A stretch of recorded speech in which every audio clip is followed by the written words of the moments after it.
En Cuba y México siempre es 26. La jornada. Pluma Jaime Ortega. En el cosmos de las izquierdas mexicanas, el 26 de julio de 1953, emblemática fecha del asalto al cuartel Moncada encabezado por Fidel Castro, no fue inmediatamente incluida como un momento importante. Sin embargo, como en otras ocasiones, los hermanos pueblos de Cuba y México verían una convergencia de su historia a partir del significado de aquel día. Y es que si bien aquel acontecimiento fue un acto de derrota que sobrevino la cárcel y el exilio, pronto se convertiría en épica compartida. Cuba y México, dos países contiguos a la soberbia potencia imperial, que han sufrido ataques y agresiones múltiples. También han tenido que hacer revoluciones para poder existir con la dignidad que otorga la libertad y la independencia. Algunas referencias pueden ayudar. En 1961, la ciudad de La Habana fue tapizada con carteles que anunciaban la gran celebración en la que estarían presentes dos personalidades. Bienvenidos Gagarin y Cárdenas, en referencia a su paso por el acto multitudinario. Un día antes de ese mitin, el 25 de julio, como consecuencia de la celebración de la Conferencia Latinoamericana por la Soberanía Nacional, la Emancipación Económica y la Paz, el general michoacano escribió: ocultar o soslayar nuestra simpatía hacia el pueblo cubano en un momento de grave crisis en el que se enfrentan a múltiples formas de agresión sería traicionar el ideario de nuestro movimiento nacionalista, antifeudal, democráticos y antiimperialistas. Sería contribuir consciente o imprudentemente al suicidio colectivo de nuestros países. No sorprende entonces que el 26 de julio comenzara a ser motivo de disputa interna. En México, los grupos estudiantiles, por entonces en ascenso en su organización y presencia pública, tomaron aquel día como un digno de celebración. Estudiantes del Grupo de Acción Política Patricio Lumumba organizaron en las facultades de Derecho y Economía de la Universidad Nacional sendas conferencias donde participaban, entre otros, el economista Ramón Ramírez Gómez, miembros del PCM que había publicado un libro sobre la revolución tempranamente. En su semanario Combate, que invoca a la figura del icónico periódico fundado por Narciso Bassols García en 1941, titularon Hidalgo, Morelos, Juárez y Zapata no son incompatibles con la revolución cubana. Acompañada con una imagen del comandante Fidel Castro y la bandera del movimiento 26 de julio. Aquel grupo además convocó a un concurso de ensayo con motivo del acontecimiento cubano, cuyos jurados se anunciaba la participación de Carlos Fuentes y de la poeta Margarita Paz Paredes.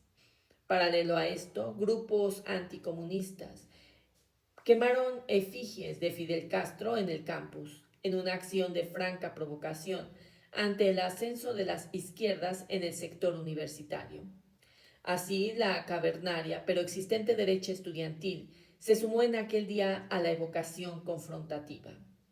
Las actividades siguieron siendo frecuentes. Por ejemplo, en junio de 1963, en la Facultad de Derecho, José Revueltas estuvo presente junto a Carlos Sánchez Cárdenas para homenajear la década del ataque al Moncada. Como demostró en su profunda investigación José Rivas Ontiveros, las principales demandas que luego se harán famosas en 1968 ya estaban formuladas en esos años.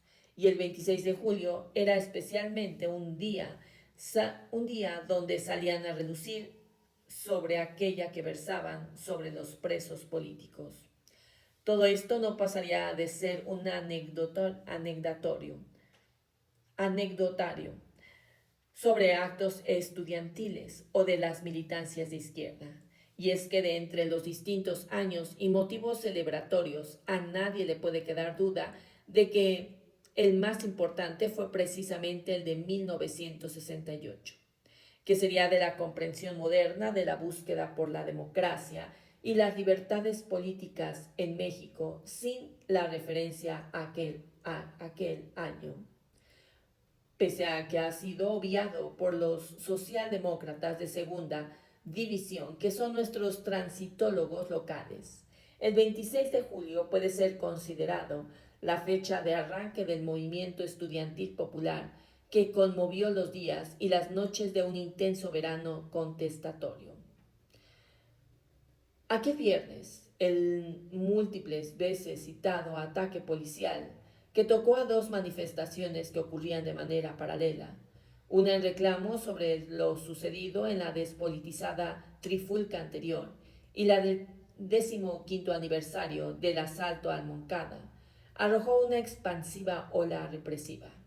A partir de ese día, las oficinas del Partido Comunista Mexicano fueron atacadas junto con su imprenta, aumentando además la represión a la muy activa juventud comunista, dando inicio al movimiento más significativo de búsqueda por las libertades.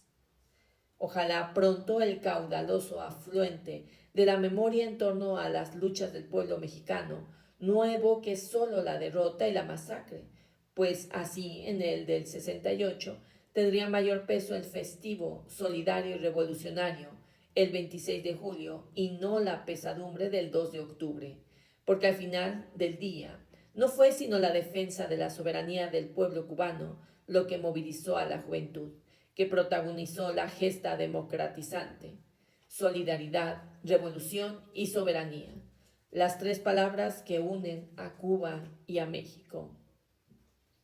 Fin de la opinión.